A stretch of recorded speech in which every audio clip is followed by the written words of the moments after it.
Le titre de mon message ce matin s'intitule « Jusqu'où êtes-vous prêt à aller pour la vérité ?»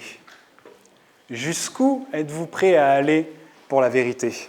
Et pour cela, on va prendre un texte qui, je vous l'annonce d'entrée de jeu, est loin d'être le plus réjouissant de la Bible, du Nouveau Testament. Pour moi, c'est même un des textes les plus terribles de toute la Bible, mais qui va être pour nous vraiment porteur de leçons de vie et de promesses de Dieu. Alors je vous invite à aller avec moi dans Marc, au chapitre 6, des versets 14 à 29, et c'est la terrible histoire qui nous parle de la décapitation de Jean-Baptiste.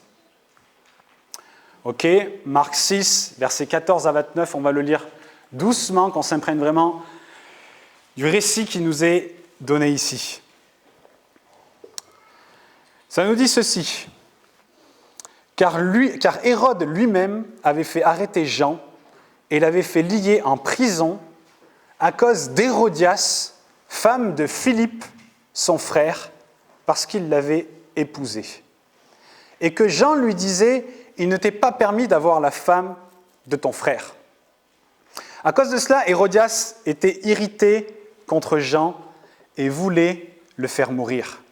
Mais elle ne le pouvait parce que Hérode craignait Jean. Le connaissant pour un homme juste et saint, il le protégeait, et après l'avoir entendu, il était souvent perplexe et l'écoutait avec plaisir. Cependant, un jour propice arriva lorsque Hérode, à l'anniversaire de sa naissance, donna un festin assez grand aux chefs militaires et aux principaux de la Galilée. La fille d'Hérodias entra dans la salle et elle dansa et plut à Hérode et à ses convives. Le roi dit à la jeune fille « Demande-moi ce que tu voudras et je te le donnerai. » Et il ajouta avec serment « Ce que tu me demanderas, je te le donnerai, fût-ce la moitié de mon royaume. » Étant sorti, elle dit à sa mère « Que demanderai-je » Et sa mère répondit « La tête de Jean-Baptiste. » Elle s'empressa de rentrer aussitôt vers le roi et lui fit cette demande « Je veux que tu me donnes à l'instant, sur un plat, la tête de Jean-Baptiste. » Le roi fut attristé, mais à cause de ses serments et des convives, il ne voulut pas lui faire un refus. Il envoya sur-le-champ un garde avec ordre d'apporter la tête de Jean-Baptiste. Le garde alla décapiter Jean dans la prison et apporta la tête sur un plat. Il la donna à la jeune fille et la jeune fille la donna à sa mère. Les disciples de Jean ayant appris cela vinrent prendre son corps et le mirent dans un sépulcre. Quelle histoire terrible. Quelle histoire macabre. On va voir qu'il y a des bonnes choses pour nous, malgré tout, dans ce récit. Et j'aimerais déjà commencer ce temps d'enseignement en parlant d'une chose, c'est de Hérode. Peut-être comme moi, vous avez des difficultés parfois à réaliser et à comprendre les différents Hérodes qu'il y a dans la Bible. Vous savez qu'il y a plusieurs Hérodes dans la Bible. Et le Hérode dont il nous est parlé dans ce récit, selon les versions, selon l'évangile dans lequel vous le lisez, il s'appelle soit Hérode le tétrarque, ou soit Hérode Antipas. Alors des fois, on a du mal à mettre un peu d'ordre dans tout ça. Donc Hérode Antipas, Hérode le tétrarque, Hérode, c'est la même personne, d'accord ? Et ce n'est pas le même Hérode qui nous est parlé dans le livre de Matthieu, qui a fait assassiner tous les enfants de moins de 2 ans. Cet Hérode-là, c'était le papa du Hérode de notre récit, et il s'appelait Hérode le Grand. Et je vais m'arrêter quelques instants sur Hérode le Grand pour que vous puissiez un peu comprendre d'où était issu Hérode. Hérode le Grand, c'est l'une des familles les plus dissolues, c'est l'un des hommes les plus cruels, les plus immoraux, les plus tout ce que vous voulez de toute la Bible. Il nous est dit qu'à l'âge d'une vingtaine d'années, lorsqu'il est arrivé au pouvoir, il a fait assassiner, écoutez bien, j'ai noté le nombre, je me suis paumé dans mon truc, il a fait assassiner 45 de ses adversaires politiques. Il les a fait assassiner les 45. Et cet homme avait de nombreuses femmes. Il nous est dit qu'il avait 10 femmes, et dont l'une d'elles, que je pense nous connaissons tous, qui était Cléopâtre. Il a eu une aventure avec Cléopâtre pendant un temps. Et donc il a eu 10 fils, et quand il a accédé au pouvoir, il faisait assassiner tous ceux qui s'opposaient à lui. Sauf qu'il ne s'est pas arrêté simplement ses adversaires. Après, il a entendu que dans sa belle famille, il y en a qui rêvaient de sa place. Du coup, il a fait assassiner les membres de sa belle famille. Et puis après, il a appris que sa femme et ses enfants étaient contre lui. Du coup, il a fait assassiner sa femme et il a fait assassiner 3 de ses propres fils. C'est vous dire la folie qu'il y avait dans cet homme. Il était omnibulé par le pouvoir, omnibulé par la royauté, et il voulait que personne ne lui prenne, même pas ses propres enfants. Du coup, tous ceux qui s'opposaient à lui, il les faisait assassiner. Maintenant, quand vous gardez ça en tête, ça donne vachement plus de sens quand on lit le livre de Matthieu, ou lorsque les mages viennent le voir et lui disent « Mais il y a un sauveur qui est né, il y a un roi qui est né, et on est venu pour l'adorer. » Et il leur dit quoi? Il leur dit « Mais dès que vous l'aurez trouvé, dites-le moi vite, je viendrai moi aussi l'adorer. » Parce que s'il y avait un roi, c'est que lui n'était plus le seul vrai roi, du coup, il voulait s'en débarrasser. Et quand il a vu que les mages ne sont pas revenus le voir, qu'est-ce qu'il a fait? Il a fait assassiner tous les enfants qui étaient nés dans cette ville de moins de 2 ans. Et quand on lit ça, on dit « Mais quelle folie !» Mais en fait, on comprend mieux, parce que quand on voit qu'il est prêt à assassiner ses propres enfants, disons que ça a déjà plus de sens. Et Hérode le Grand a eu plusieurs fils de plusieurs femmes, vu qu'il a eu 10 femmes, et l'un d'entre eux était donc Hérode. Et lorsque Hérode le Grand, donc le papa, est mort, est décédé, tout son territoire a été légué à ses fils. Et son territoire, il a été divisé en 4 parties, d'accord? Et c'est pour ça qu'on appelle, quand on dit le tétrarque, c'est le gérant de un quart. Donc en fait, quand c'est marqué Hérode le tétrarque, ça veut dire que c'est Hérode qui gérait un quart des territoires que son père avait. Et Hérode le tétrarque, ou Hérode Antipas dans notre récit, eh bien, il régnait sur la terre de Galilée. Donc c'est pour resituer un peu, pour vous donner le contexte. Donc il y avait Hérode le Grand, plusieurs de ses fils, et dont celui de notre récit, Hérode le tétrarque. Donc ce Hérode-là, ce n'est pas le même que celui qui a fait assassiner les enfants. Vous êtes avec moi? C'est bon? C'est bien clair? Ok, super. Et donc, Hérode Antipas, ou Hérode le tétrarque, était donc le fils de cet homme sanguinaire. Il a grandi dans cette famille sanguinaire, dans cette famille complètement, j'ai envie de dire, dissolue. Et il était lui aussi connu pour son immoralité, pour sa cruauté, pour sa soif de pouvoir, ayant évolué eh bien, dans ces préceptes-là, les préceptes de son père. Et à ce moment-là, il nous est dit que Hérode était marié à une femme qui s'appelait Hérodias. Et Hérodias, c'était en réalité la femme de son frère Philippe. Et Hérodias, c'était la nièce de son frère Philippe. Ça veut dire qu'il était marié, déjà il a piqué la femme de son frère, qui elle-même était sa nièce. Ok? On va lui parler d'immoralité. Il y en a ici dans cette histoire.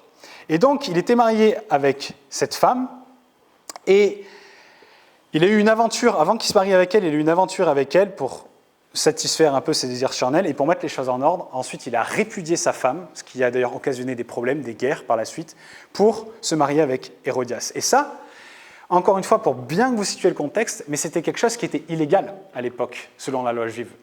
Premièrement, parce que ce n'était pas sa femme, et deuxièmement, parce qu'on n'avait pas le droit de se marier avec la femme de son frère avant qu'il soit mort.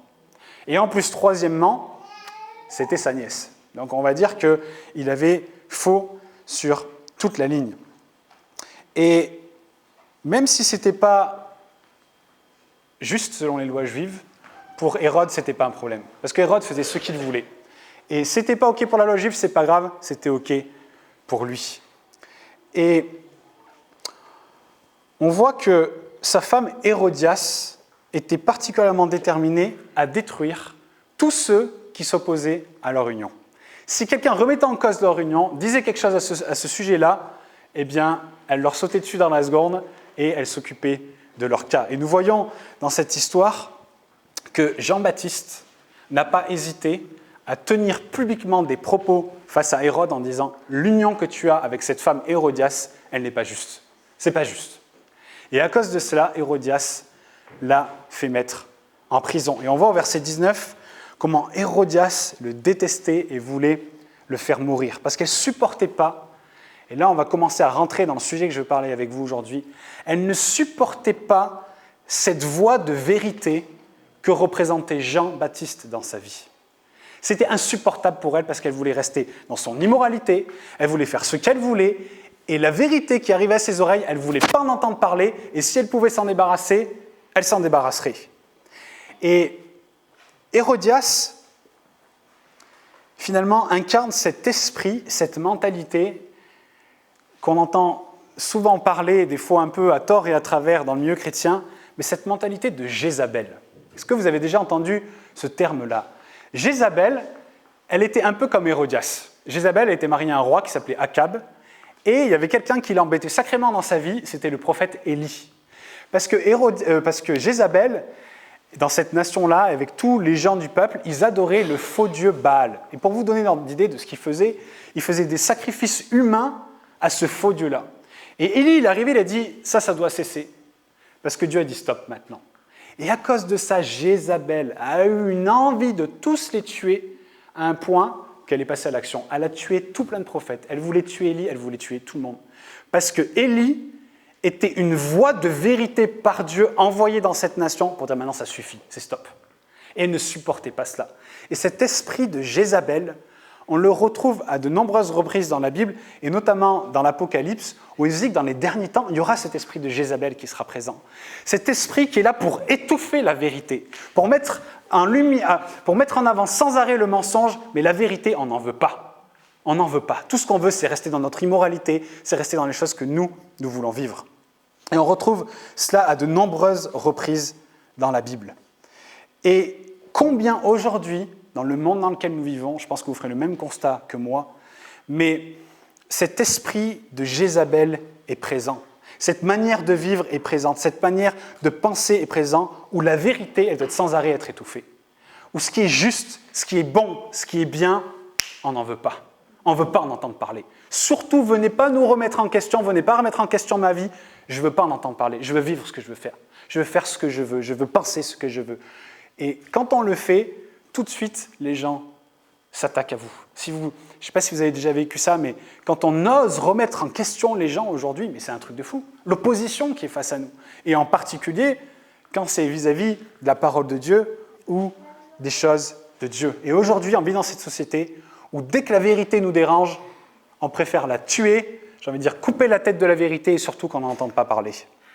Et dénoncer ce que Dieu déclare comme injuste dans la société dans laquelle nous vivons nous amène parfois à risquer métaphoriquement et parfois dans certaines parties du monde réellement notre tête. Moi, j'ai perdu un travail à cause de ça une fois. Parce que j'ai dit non, je ne veux pas faire ces choses-là. Et quand on s'oppose à la malhonnêteté ou à l'injustice, il y a souvent un prix. Et on voit dans le cas de Jean-Baptiste que ce prix a été sa vie. Mais aujourd'hui, c'est comme ça. On ne veut plus entendre parler de la vérité. Et quand on le fait, on risque notre tête. Et je crois que quand on regarde un peu aux puissants de ce monde, on en retrouve beaucoup qui sont comme Hérode.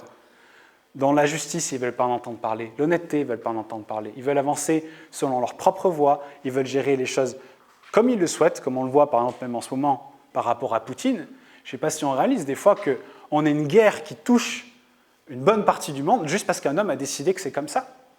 Un puissant du monde qui décide une chose et tout le reste est bouleversé. Parce que c'est des gens qui n'avancent pas et ne sont pas dans la vérité de Dieu. Et Hérode était exactement comme cela. Il ne voulait pas qu'on lui dise ce qu'il devait faire. Il était injuste, il était immoral, mais pour autant, regardez ce qui nous est dit. Hérode craignait Jean, le connaissant pour un homme juste et saint, et il le protégeait. Après l'avoir entendu, il était souvent perplexe et l'écoutait avec plaisir. Et ça m'a beaucoup interrogé. On a un homme qui vit dans l'injustice, dans l'immoralité, qui est dérangé, et sa femme est dérangée par ce qu'on lui dit, mais pour autant, il a une espèce de respect envers Jean-Baptiste. Il est comme touché par la justice et la sainteté qui émanent de Jean-Baptiste. Et ça m'a fait penser à une histoire, j'ai entendu une histoire il y a quelques temps de cela, qui s'est passée, je ne suis pas un calé en histoire, mais il y a une bonne dizaine d'années. C'était l'histoire d'un golfeur professionnel bien connu qui jouait un tournoi caritatif avec le président des États-Unis, Gerald Ford. Alors, je ne sais plus en quelle année c'était, mais c'était il y a un bon moment. Et il y avait également avec lui un autre golfeur professionnel qui s'appelait Jack Nicklaus, et ensuite il y avait avec Billy Graham.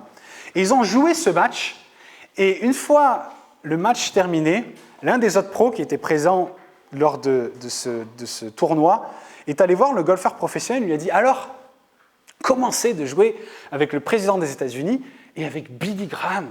Ça doit être quelque chose quand même. » Et le gars commence à avoir ses yeux qui se froncent, à tirer une tête remplie de colère et dit « Mais j'ai pas besoin que Billy Graham vienne m'enfoncer sa religion au fond de la gorge. Il n'y a rien qui me gonfle de plus, ça m'a saoulé, je me casse. » Et le gars a pris un saut de balle et il est parti sur un terrain d'entraînement et il a passé sa colère en tirant son club, en poussant son club contre les balles. Et il s'est énervé, il s'est énervé.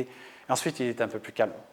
Et son collègue, il revient le voir et il lui dit « Mais dis-moi, mais qu'est-ce qui s'est passé Billy Graham, il a été dur avec toi, il est allé à fond, il t'a beaucoup parlé de Dieu. » Et cet homme lui a répondu en soupirant, avec un certain embarras, il lui dit « Non, il ne m'a même pas parlé de Dieu, il ne m'a même pas parlé de religion, il ne m'a même pas parlé de Jésus. » Et pourquoi je vous parle de cette histoire ? Parce que Billy Graham n'avait absolument rien dit. Il n'avait absolument rien dit à cet homme, mais en réalité, il n'en avait pas besoin. Parce que sa présence même, ce qui le représentait pour cet homme, était suffisant pour le rendre inconfortable. Pas besoin de parler, juste ce qu'il incarnait, ce qu'il était. Et cet homme perdu avait senti, à travers la vie de Billy Graham, la présence de ce Dieu qui est saint, de ce Dieu qui est juste, comme Hérode face à Jean-Baptiste. Encore une fois, Hérode craignait Jean, le connaissant pour un homme juste et saint, et il le protégeait. C'est-à-dire que malgré que Jean-Baptiste dénonçait les mauvaises choses de sa vie, il avait cette admiration, il avait ce respect, cet intérêt, cette envie de l'écouter, et il voulait le protéger. Et moi, quand je dis ça, je me dis, mais comment est-ce que c'est possible qu'on arrive à accepter tant de choses en s'en prenant plein dans la tête, parce que je pense que ça devait être difficile pour lui, et en même temps vouloir protéger Jean-Baptiste, être touché par Jean-Baptiste. Et là encore, je suis tombé sur un article des années 1900, ça ne date pas d'hier.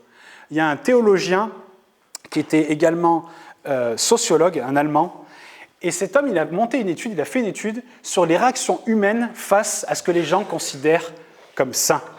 Et il a découvert avec surprise que la sainteté, pour les gens, est à la fois quelque chose de repoussant, mais en même temps quelque chose qui les attire.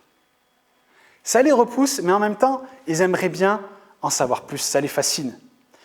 Et on n'est pas des saints, on n'est pas justes, on n'aime pas entendre des jugements contre nous. Pourtant, quand on est en présence de la sainteté de Dieu, quand on est en la présence de quelqu'un qui porte cette sainteté en lui, eh bien, on y est attiré. Et vous savez pourquoi ? Parce que c'est exactement comme ça que Dieu nous a créés. Il nous a créés avec cette soif de lui, cette soif de l'éternité, ce désir d'avoir une raison à notre existence. Et cette soif, elle peut trouver sa réponse qu'en Dieu. C'était Blaise Pascal qui avait dit ça, il avait dit « Mais il y a dans le cœur de chaque homme un vide en forme de Dieu. » Et c'est exactement ça. Et peut-être que vous avez fait cette expérience quand vous êtes avec des gens. Moi, il y a des gens avec qui je travaille, nos vies sont à l'opposé, et quand je leur parle de ce que je vis, de ce que je suis, de ce que je crois, ils l'acceptent, mais bon, on sent qu'il ne faut pas trop pousser le bouchon, mais après, ils soignent leur attitude, ils ont un respect. Et pour autant, je sais qu'ils sont contre ce que je crois, ce que je vis, mais il y a ce respect qui est là. Et ça, c'est quand les gens, en fait, ils sont dans la présence de Dieu qui habite en nous. Ils sentent quelque chose, ils ressentent quelque chose. Et malgré que Jean-Baptiste dénonçait les mauvaises choses de sa vie, eh bien, Hérode avait cette admiration, cette soif de Dieu. Et en tant que chrétien né de nouveau, et j'aimerais faire ce rappel quand même pour chacun d'entre nous, c'est qu'on est porteur d'une espérance. On est porteur de l'amour de Dieu. On est porteur de la justice de Dieu. On est porteur de la vie de Dieu. Et là où on va, ces choses-là doivent impacter les environnements où on va. Si quand on va quelque part, il ne se passe rien, les gens ils disent des gros mots, ils parlent mal en notre présence, ils disent des choses sur Dieu parce qu'ils pensent que c'est permis, c'est qu'il y a vraiment un gros problème avec notre attitude et ce qu'on est en train de porter. Qu'est-ce qu'on amène dans les lieux où nous allons ? Qu'est-ce que nous portons ? Parce que comme Jean-Baptiste, on est appelé à porter cela, à amener cela auprès des gens.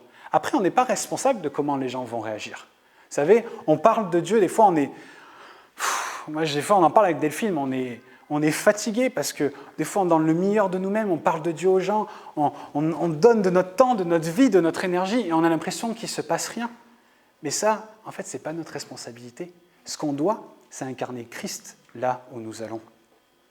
Et j'ai été touché en préparant ce message, je suis tombé sur un passage d'Ézéchiel au chapitre 33, des versets 30 à 33, qui nous dit ceci. Écoutez, je trouve que c'est tellement parlant de ce que je suis en train de vous dire. Dieu s'adresse à Ézéchiel et lui dit « Quant à toi, fils de l'homme, les membres de ton peuple bavardent à ton sujet près des murs et aux portes des maisons. Ils se parlent entre eux, chacun avec son frère, et disant « Venez donc écouter, quelle sera la parole qui viendra de l'Éternel ?» Ils parlent d'Ézéchiel, ils disent « Ah, venez, on va l'écouter, on va entendre ce qu'il va nous dire. » Puis ils se rendent en nombre auprès de toi, et mon peuple s'assied devant toi. Ils écoutent tes paroles, mais ils ne les mettent pas en pratique. Ils se montrent plein d'enthousiasme dans leurs propos, mais leur cœur est attiré par les gains malhonnêtes. Écoutez ce que Dieu dit. Il dit « Tu es comme un chanteur enthousiasmant, doté d'une belle voix et jouant bien de son instrument. Ils écoutent tes paroles, mais ils ne les mettent pas en pratique. » Moi, j'ai l'impression que ça raconte beaucoup de situations que je vis avec des gens. Et il dit, au verset 33, « Quand tout cela arrivera, donc ça c'est ce dont il parle avant, qui sont des temps difficiles, et voilà que ça arrive, ils reconnaîtront qu'il y avait un prophète au milieu d'eux. » Et tellement de fois, on a l'impression de voir les personnes qui sont réceptives à ce qu'on vit avec Dieu, ce que nous portons dans nos cœurs, mais sans pour autant qu'il y ait des changements de vie. Et on a l'impression parfois d'être ça, comme un chanteur qui chante super bien, ils entendent la belle voix, ils disent « Ah, c'est chouette », et puis après ils repartent. Mais qu'est-ce que Dieu nous dit ici ? Il nous dit que quand la difficulté survient, que les malheurs, la solitude surviendront, alors ils se souviendront de ces paroles. Et qu'on ne se décourage pas, qu'on n'abandonne pas, parce qu'on ne connaît pas l'issue de notre témoignage. Vous savez, il y a des gens, vous pouvez leur raconter votre témoignage, leur parler de Dieu, autant dans 20 ans, 30 ans, 40 ans, peut-être que vous ne serez même plus sur cette terre, qui se tourneront vers Jésus. Ça ne nous appartient pas. Nous, notre rôle, c'est d'ouvrir notre bouche. Et c'est Dieu qui convainc les cœurs. Mais parfois, on a l'impression d'être un chanteur qui chante super bien, mais il ne se passe pas grand-chose. Et Ézéchiel était traité comme ça par le peuple d'Israël, Jean-Baptiste était traité comme ça par Hérode, et on sera traité comme ça par les gens qui nous entourent et par le monde. Mais ce qu'on doit faire, c'est ouvrir notre bouche avec foi et surtout, sans compromis, et laisser Dieu agir dans les cœurs. Et donc on voit que Hérode disait cela de Jean-Baptiste, il disait « Mais je sais qu'il est saint, je sais que c'est un homme juste, je suis fasciné par lui, je ne veux pas le tuer, l'emprisonner parce que ma femme me demande de le faire, ok, mais je ne veux pas le tuer, je veux le protéger. » Et ça, c'est la posture qu'Hérode va prendre jusqu'au terrible jour, et là maintenant on va aller dans le vif du sujet, restez bien avec moi, où pour son anniversaire, Hérode va organiser la fête d'anniversaire. Il invite tout le monde. Il invite tous les notables de Galilée. Les gens ont fait du voyage pour venir. Il y avait tout le gratin de Galilée. Il y avait les nobles, il y avait les gens en responsabilité, il y avait les gens qui étaient influents dans ce territoire de Galilée. Et c'était la fête à ne pas manquer pour les gens qui étaient rassemblés, qui étaient puissants. Il nous est dit qu'à cette fête, il y avait Hérodias, la femme d'Hérode. Et il y avait également sa fille, qui était, on comprend par le texte, un peu l'invité vedette de la soirée. Et dans la Bible, il ne nous est pas donné son prénom, mais quand on regarde le livre d'histoire, il nous est dit que cette jeune fille s'appelait Salomé. Et donc, il invite tout le monde, il y avait Hérodias, il y avait Salomé, et on voit que Salomé, à un moment donné dans la soirée, elle a commencé à se mettre, je ne sais pas, sur un podium ou sur la scène pour performer une danse. Et soit dit en passant, si vous n'aviez pas compris, je me permets de le souligner, elle n'était pas venue là pour danser la danse classique ou faire un ballet ou faire des claquettes. Elle était venue pour faire une danse sensuelle, érotique, avec un seul but, séduire tous ceux qui étaient présents et rendre tous les hommes qui étaient là bien chauds et bien contents de ce qu'ils voyaient. Et donc, elle commence à danser et Hérode la regarde, il est content de ce qu'il voit. Il voit les autres qui sont là, les puissants qui sont là, et il voit qu'ils sont très contents de ce qu'ils voient. Et ils sont heureux. Ils sont comme assouvis par cette jeune fille qui est en train de faire cette danse érotique devant eux. Je vous ai dit, la fille d'Hérodias entra dans la salle et elle dansa, et plut à Hérode et ses convives. Le roi dit à la jeune fille, demande-moi ce que tu voudras et je te le donnerai. Il a ajouté avec serment, c'est-à-dire qu'il a fait un vœu devant tous ceux qui étaient présents, ce que tu me demanderas, je te donnerai, fût-ce la moitié de mon royaume. Jamais il a lui donné la moitié de son royaume, c'est une expression pour dire je vais te récompenser gracieusement. Et Hérode, à ce moment-là, était sûrement plein de vin, sûrement comme tous ses convives, il devait être bien éméché, et il a pris une position qu'il n'aurait jamais dû prendre. Et vous savez, pour ceux qui en ont déjà fait l'expérience, c'est ce que fait l'alcool quand on boit avec excès. Ça nous fait prendre des positions qu'on ne devrait pas, ça nous fait dire des choses qu'on ne devrait pas, et ça nous fait finalement nous essayer d'amener l'attention sur nous et faire ce qui n'est pas juste. Et j'ai pris un petit verset dans Proverbe 23, verset 31-33, qui dit « Ne regarde pas le vin qui paraît d'un beau rouge, qui fait des perles dans la coupe et qui coule aisément, et finit par mordre comme un serpent et par piquer comme une vipère. Tes yeux se porteront sur des étrangères et ton cœur parlera d'une manière perverse. » Et c'est exactement ce qu'a fait Hérode. Il était éméché et il a dit des choses, il a pris des positions qui n'étaient pas justes. Il a dit « Tu m'as comblé, tu m'as rendu heureux, ce que tu veux, je te le donne. » Et Salomé, au moment où elle entend ces paroles, ça a dû lui faire sacrément plaisir. Et elle va voir sa maman, elle dit « Maman, le roi, il a dit que je pouvais avoir ce que je veux. Qu'est-ce qu'il faudrait que je lui demande, à ton avis ?» Et là, Hérodias, elle a dû avoir les yeux qui brillent, un sourire sur son visage en disant « Oh, depuis le temps que j'attendais ça. J'ai fomenté jour et nuit derrière la scène pour que ce moment arrive. Je sais ce que tu vas lui demander. Tu vas retourner là-bas et tu vas lui dire « Je veux sur un plat maintenant la tête de Jean-Baptiste. » Et Salomé, elle est allée voir Hérode et elle lui a dit qu'elle voulait la tête de Jean-Baptiste. Et quand le roi a entendu cela, la Bible nous révèle qu'il fut grandement attristé, mais qu'à cause de son vœu et à cause des personnes présentes, il accepta sa demande. Et on voit ici que son excuse, elle était double. Premièrement, on voit qu'à cause de son vœu, il a été obligé de dire oui. Et je me permets de faire une parenthèse sur les vœux, mais on vit des temps où le monde et l'Église a perdu de vue l'importance de la sainteté de ce qu'est un vœu. Aujourd'hui, les promesses, elles sont faites à l'appel devant les hommes, devant Dieu, devant nos familles, à l'Église. Et quand la réunion elle est finie, que la semaine reprend, que les difficultés arrivent, souvent, on oublie ses vœux. On oublie les promesses qu'on a faites à Dieu. Et vous savez, c'est bien à cause de cela qu'il y a autant de divorces aujourd'hui et même dans l'Église. Vous savez que 2 couples sur 3 aujourd'hui divorcent. 2 couples sur 3. Et ce chiffre, il touche aussi l'Église. Parce que les gens ont perdu de vue la sainteté de ce qui est une promesse qui est faite.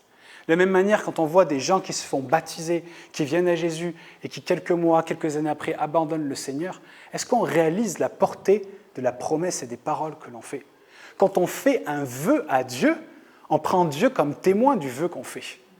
Ce n'est pas quelque chose avec lequel il faut rigoler. Et ce sont des choses qui sont très sérieuses. C'est pour ça que la Bible nous rappelle à de nombreuses reprises de faire attention aux promesses que nous faisons, en particulier quand ce sont soit des vœux qui sont injustes. Dans le cas d'Hérode, il a fait un vœu qui était injuste, mais aussi des vœux qu'on ne tient pas. Et la Bible nous dit qu'il vaut mieux se taire que faire des vœux qu'on ne va pas tenir. Et dans ce cas-là, c'est exactement ce qu'a fait Hérode. Il a fait un vœu qui n'était pas juste, dénué de Dieu, de justice, de sainteté, qu'il a été obligé d'accomplir. Et là, à cause de quoi il a été obligé d'accomplir ce vœu? Il nous est dit à cause du lieu, du moment et des personnes qui étaient présentes quand il l'a fait. Parce que tous ses convives, tous les puissants du royaume, entre guillemets, ils étaient là. Tout le monde l'a pris à témoin. Et immédiatement, à ce moment-là, il a envoyé un garde couper la tête de Jean-Baptiste. Quelle histoire terrible, quelle histoire macabre. Tu parles d'une fête d'anniversaire. Une tête coupée qui est ramenée sur un plateau. Et quand on lit ce récit, moi j'aime bien m'imaginer les choses, mais on peut qu'imaginer tous ces gens qui étaient ivres et qui se réjouissaient d'apprendre ça, qui se réjouissaient de voir du macabre et de voir le sang couler et de voir la tête de ce saint homme qui n'avait rien fait être ramenée sur un plateau. Ils étaient assoiffés d'un spectacle sanglant, ça a régalé leurs yeux de voir la tête de cet homme. Tous les jours, c'est une chose que je dis souvent, mais à un moment donné, il faut qu'on réalise un peu le monde qui nous entoure. Parce que vous savez, le diable fait les choses tellement insidieusement que des fois, on ne réalise pas. Tous les jours, à la télé, dans les films, dans les séries, Il y a les pires situations immorales qui sont mises en scène. Et je ne sais pas si vous avez réalisé une chose, c'est que tous ces trucs, là, Netflix et compagnie, ils prennent ces peu de personnes qui sont en marge de la société avec des vies totalement bizarres et ils en font des séries, des films en disant « voilà la normalité ». Et c'est ce genre de choses que les gens regardent, que les enfants regardent et qui éduquent, impactent les enfants d'une manière qu'on n'a même pas idée. Et on dit « ça, c'est la normalité ». Mais le monde n'a pas changé. C'est plus insidieux. Aujourd'hui, c'est présenté d'une manière bien emballée, un joli paquet cadeau. Mais la vérité, c'est que le diable continue de faire sans arrêt, les mêmes choses. Et on vit dans une société païenne. On vit dans cette Babylone, d'ailleurs, dont Jérémie nous a parlé. Je vous encourage vraiment à écouter son message il y a 1 mois. Mais on vit à Babylone. On vit dans ce monde, mais on n'est pas de ce monde. Et des fois, je me questionne vraiment à savoir si l'Église a compris qu'on n'est pas de ce monde. De quelle manière on vit? Qu'est-ce qu'on regarde tous les jours? Qu'est-ce qu'on entend? Il n'y a que vous qui pouvez regarder, qui pouvez répondre à cette question. Mais qu'est-ce qu'on regarde? Qu'est-ce qui vient nourrir notre vie, nourrir notre cœur tous les jours? C'est une sacrée bonne question. Et on voit que les chefs et les leaders présents étaient amusés. On peut les imaginer le lendemain dire à leurs amis « Oh là là, quelle fête d'anniversaire hier soir, si tu avais su ce qui s'est passé. Si tu avais vu, il a découpé la tête de Jean-Baptiste, il a fait amener sur un plateau, tu te rends compte ?» Et les gens se débectaient, se réjouissaient de ces choses. Et on voit que par peur des réactions de la foule présente, Hérode a fait quelque chose qui a scellé sûrement son éternité, il a fait décapiter Jean-Baptiste. Il y a un passage dans le Proverbe 29, au verset 25, qui dit que la crainte des hommes tend un piège, mais celui qui se confie en l'Éternel est protégé. Et finalement, par crainte des hommes, par crainte du qu'en dira-t-on, par crainte de ce que les gens allaient penser de lui, il a commis l'irréparable. Et vous savez, c'est la même chose pour nous. La crainte des hommes, elle a un piège. Et très honnêtement, on vit dans un monde qui peut être vraiment terrifiant parfois, qui fait parfois vraiment peur dans les choses qui sont dites, les opinions du monde, la manière de faire, de penser du monde, la normalité du monde. Et sa manière de nous dire ce que nous devons faire et ce que nous devons penser, tous les jours, on est confronté à cela. Mais la vérité, c'est que lorsque les gens qui nous entourent nous poussent à faire des choses, ou dire des choses, vivre d'une certaine manière, alors que nous savons que c'est mauvais, eh bien en fait, on élève ces personnes au-dessus de Dieu. C'est ni plus ni moins ce qu'on fait. Quand on préfère écouter l'opinion populaire en sachant que c'est mauvais, qu'on le fait quand même, on place ces gens au-dessus de Dieu. Et là, je vous dis ça d'une manière simple, c'est simple de dire ça. Mais quand on choisit d'aller à contre-courant et de ne pas rentrer dans ces choses, ça coûte toujours quelque chose. Vivre dans la vérité et faire ce qui est juste devant Dieu coûte toujours quelque chose. Et honnêtement, je crois qu'aujourd'hui, si dans nos vies, on a l'impression que tout est facile, il faudrait franchement se poser des questions et peut-être se réveiller. Parce que je ne vois pas comment on peut vivre dans ce monde sans être challengé dans cette sainteté dans laquelle on est appelé à marcher et la justice de Dieu dans laquelle on est appelé à être. Lorsqu'on fait cela, on donne notre obéissance aux choses et aux personnes de ce monde plutôt qu'à Dieu. Mais ce n'est pas appelé à en être ainsi. Et je repensais cette histoire dans Actes chapitre 4, verset 19. On a une histoire qui nous est relatée, qui nous montre comment on doit agir. Je vous rappelle rapidement cette histoire, mais il nous est dit qu'à un moment donné, les chefs du temple, les Sadducéens, ils sont venus arrêter Pierre et Jean. Et ils les ont fait comparaître devant eux, et ils leur ont interdit de parler de Jésus, et de faire quoi que ce soit dans le nom de Jésus. Et il leur a dit, si vous le faites, on va vous emprisonner et on va vous tuer. On l'a fait avec Jésus, on peut le faire avec vous, ce n'est pas un problème. La menace était sérieuse, ce qu'ils risquaient était sérieux, c'était vrai, mais quelle a été leur réponse? On voit au chapitre 4, verset 19, il leur en dit quoi? Jugez s'il est juste d'obéir aux hommes plutôt qu'à Dieu. Et sur ces paroles, ils ont été relâchés. Mais sur ces paroles-là, on ne sera pas toujours relâchés. Sur ces paroles-là, il n'y aura pas toujours pas de conséquences. Et voilà qu'en est notre attitude face à notre crainte des hommes.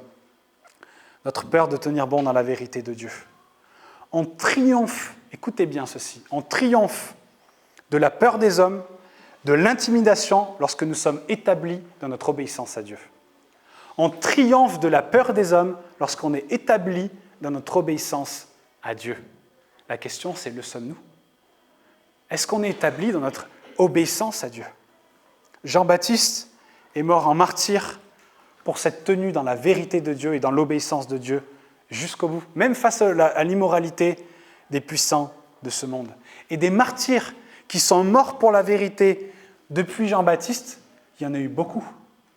Et des martyrs qui vont mourir pour la vérité d'aujourd'hui jusqu'à ce que Jésus revienne, il y en aura également beaucoup. Il y a des gens qui meurent tous les jours dans certains pays du monde à cause de leur amour pour la vérité, de leur amour pour Jésus-Christ.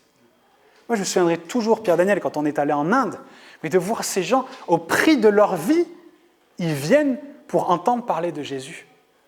On n'a pas besoin de la traîner, leur dire « Oh, vous n'oubliez pas, demain, la prière, c'est à 9h, hein. À 8h30, ils sont là. À 8h, à 7h, ils prient Dieu, ils prient Jésus. Au risque de leur vie, ils le font. »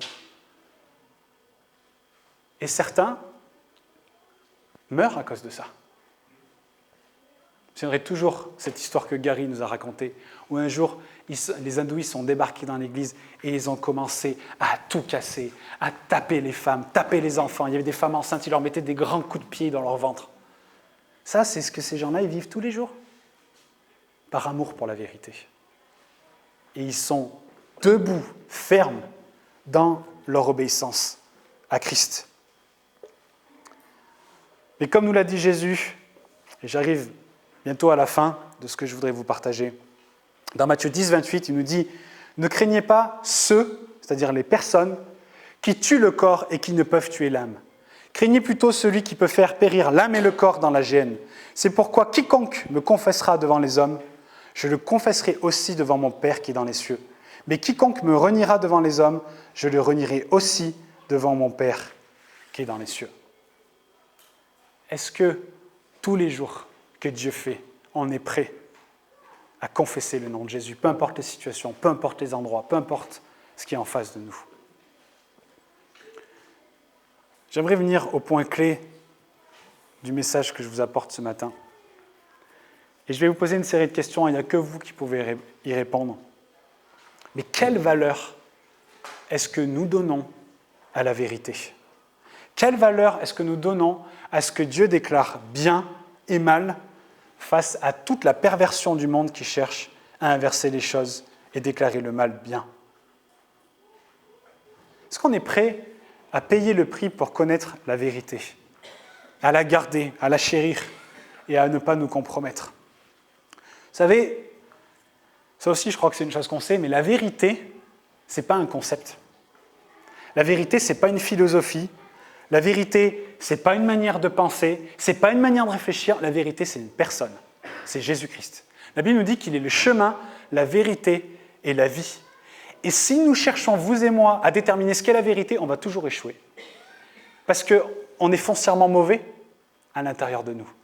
La seule vérité qui existe, c'est Jésus-Christ. Et Jésus nous dit dans Jean 8 que lorsque nous croyons en lui, que nous demeurons dans sa parole, alors nous connaîtrons la vérité. Et vous connaissez la fin de ce passage que ça dit? Il dit « Alors la vérité nous rendra libres ».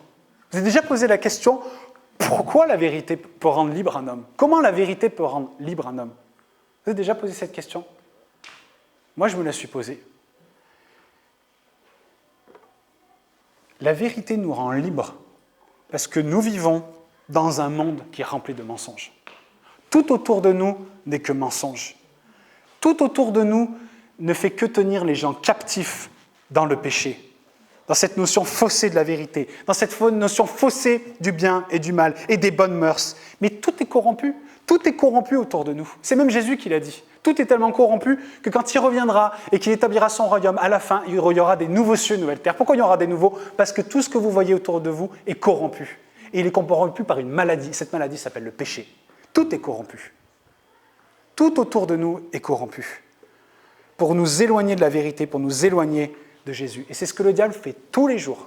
Il fait tout pour asservir ce monde toujours plus dans le péché, le mensonge, la duplicité, en éradiquant, en rejetant la vérité, comme Hérodias et Jézabel en sont la représentation.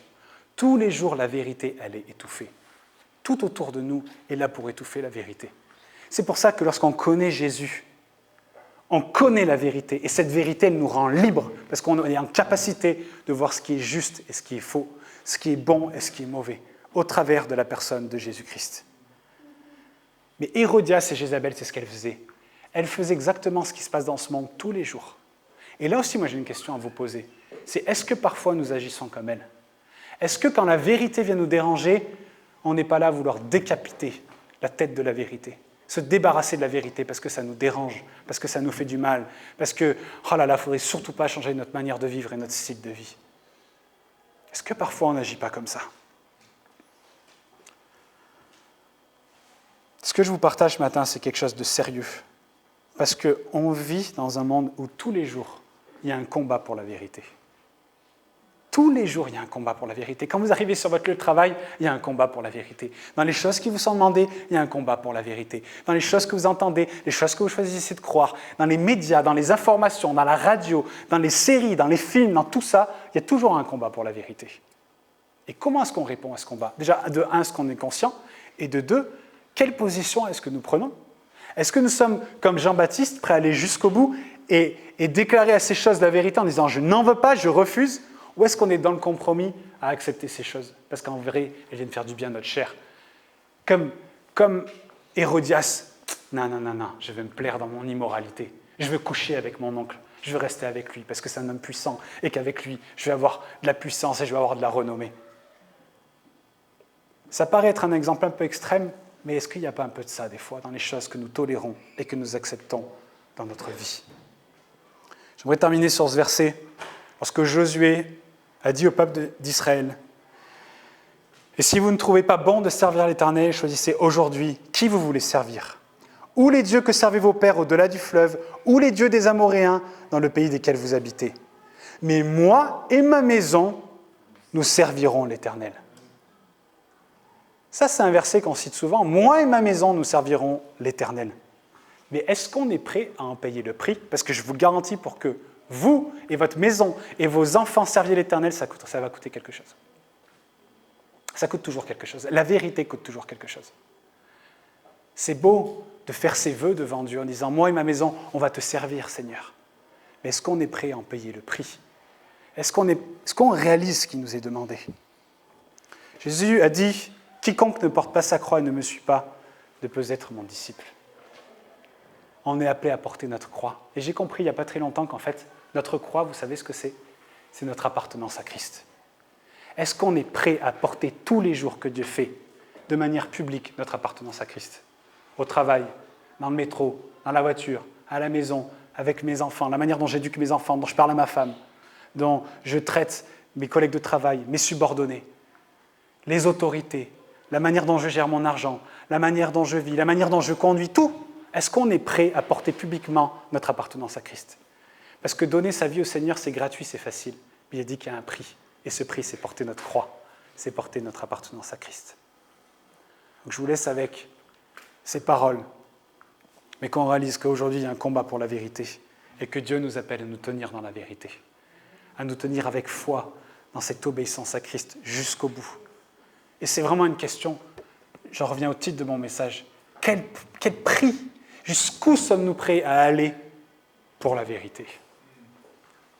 Et ça, il n'y a que seul vous qui pouvez y répondre. Je vous invite à vous lever, on va prier maintenant.